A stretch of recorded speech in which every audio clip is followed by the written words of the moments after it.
नमस्कार, मी दिलीप स्वामी, जिल्हाधिकारी तथा जिल्हा दंडाधिकारी बोलतोय। आपणाला सर्वांना माहिती आहे, आंतरराष्ट्रीय स्तरावरच्या काही प्रसंगामुळे आपल्याकडे गॅस आणि डिझेल पेट्रोलचा तुटवडा आहे अशा पद्धतीच्या बातम्या प्रसारित झाल्या। काही लोकांनी अफवा पसरवले, त्यामुळे खूप ठिकाणी पॅनिक परिस्थिती निर्माण झालेली आहे। परंतु जिल्हा प्रशासन या संदर्भामध्ये दक्ष असून सर्वत्र तपासणी सुरू आहे। आपल्याकडे डोमेस्टिक म्हणजे घरगुती गॅस वापराच्या संदर्भामध्ये कुठलीही अडचण नाही आहे, त्यामुळे घरगुती गॅस ग्राहकांनी पॅनिक होण्याची कुठलीही आवश्यकता नाही आहे। आपणाला रजिस्ट्रेशन नंतर जो काही कालावधी दिला जाणार आहे त्या कालावधीमध्ये आपल्याला गॅस सिलेंडर मिळणार आहे।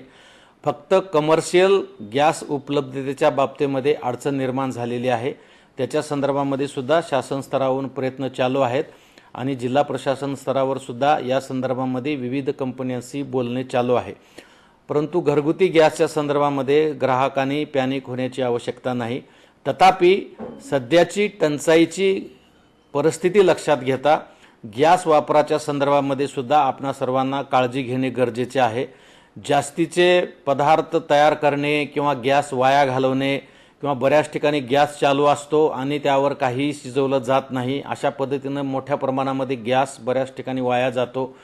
तर या सर्व बाबी आपण लक्षात घेऊन माझी सर्वांना विनंती असणार आहे की आपण पाणी टंचाईच्या काळामध्ये ज्या पद्धतीने पाणी जपून वापरतो त्याच पद्धतीने आता गॅस सुद्धा आपल्याला जपून वापरावा लागणार आहे। जोपर्यंत ही परिस्थिती निवळत नाही तोपर्यंत प्रत्येक ग्राहकाने आवश्यकतेप्रमाणेच अत्यंत काटेकोरपणे गॅसचा वापर केला तर आपल्याला गॅस पुरेसा उपलब्ध होऊ शकतो।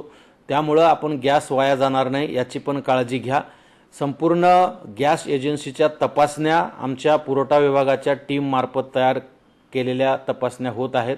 जिल्हाभरामध्ये आपण 11 टीम तयार केलेल्या आहेत आणि कालपासून सातत्याने या ठिकाणी तपासण्या सुरू आहेत। कुणी जर काही सावळा गोंधळ करत असेल, काळा बाजार करत असेल आणि त्याच्या पद्धतीने काही साठे वगैरे करून ठेवत असतील तर तुम्ही जिल्हा प्रशासनाशी संपर्क करा, जिल्हा पुरवठा अधिकाऱ्याशी संपर्क करा। त्याच्यावर आम्ही तातडीने EC ॲक्ट खाली कारवाई करू। परंतु या परिस्थितीमध्ये सर्वांनी थोडं संयम बाळगणे आणि प्रशासनाला सहकार्य करणे आवश्यक आहे, ते आपण कराल असा मी विश्वास बाळगतो। धन्यवाद।